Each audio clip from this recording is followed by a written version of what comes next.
Here's a polished ready-to-voice script based on your text, condensed to around 420 words, smooth for narration, and avoiding numbering, scenes, or introductions. Justin Boone highlights undervalued fantasy players to start and identifies potential busts to leave on your bench. Justin Fields showed Week 1 that he's a dual-threat fantasy weapon. Throwing for over 200 yards and running for 2 more scores, he erased training camp concerns. This week, he faces a Buffalo defense that recently allowed a similar stat line to Lamar Jackson.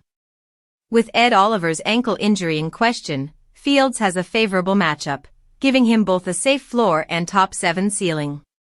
Drake May gets a favorable matchup against Miami, while Dak Prescott benefits from a lighter schedule against the Giants after 2 big showings against them in recent seasons.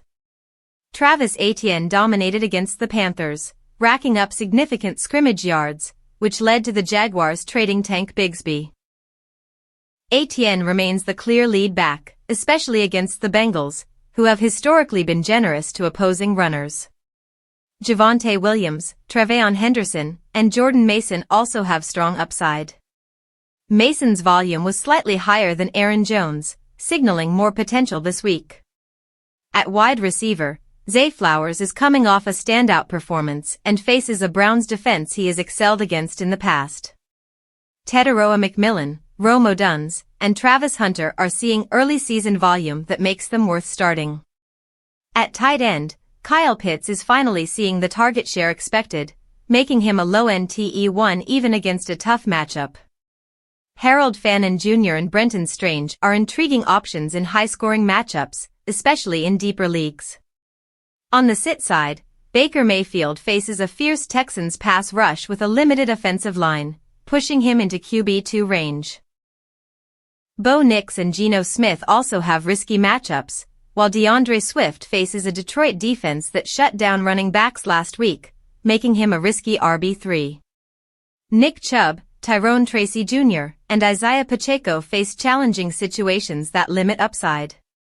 Michael Pittman faces Pat Surtain and a Broncos defense built to shut down top receivers. Calvin Ridley and Jalen Waddle are in similarly tough spots, while Khalil Shakir remains low ceiling despite returning from injury. Evan Engram, Dalton Kincaid, and Juwan Johnson all have limited usage or tough matchups at tight end, making them risky plays despite past production. Lineup decisions this week hinge on matchups, volume, and opportunity.